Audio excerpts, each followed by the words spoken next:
আসসালামু আলাইকুম। আপনারা সবাই কেমন আছেন? আলহামদুলিল্লাহ আমি ভালো আছি আপনাদের দোয়ায়। তো আজকে আর আপনাদের সামনে কীভাবে রান্না করি সেটা নিয়ে আসতে পারি নাই, তবে রান্না করা খাবার নিয়ে আসলাম। কী রান্না করলাম আজকে? মুরগির 2টি লেগ পিস রান্না করছি। রান্না না, একটু ভেজে নিলাম। এখানে মিষ্টি মরিচ পাওয়া যায়, এটাকে বলে চিলি দলসে, সেটা দিয়ে ভেজে নিলাম। এটা ক্যাপসিকাম না, চিংড়ি বোনা করলাম একটু, আর সাথে একটু শুটকি বোনা ছিল।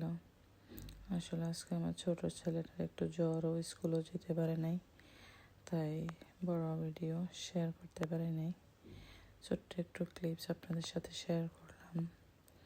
কেমন হয়েছে জানি না, তবে আপনারা সবাই আমাকে সাপোর্ট করবেন, সাবস্ক্রাইব করবেন, তাহলে আরও ভালো ভালো ভিডিও আপনাদের সামনে নিয়ে আসব। আপনাদের সাথে শেয়ার করবো আমার লাইফ স্টাইল। আসলে একটা ছোটো বেবি আছে, তো সেই কারণে অনেক কিছুই ভালোভাবে করতে পারি না। তারপরে চেষ্টা করি কিছু একটা করার, যে আপনাদের সামনে নিয়ে আসার, এই আর কি। তো আপনারা সবাই আমার জন্য দোয়া করবেন। আসসালামু আলাইকুম, আল্লাহ হাফেজ।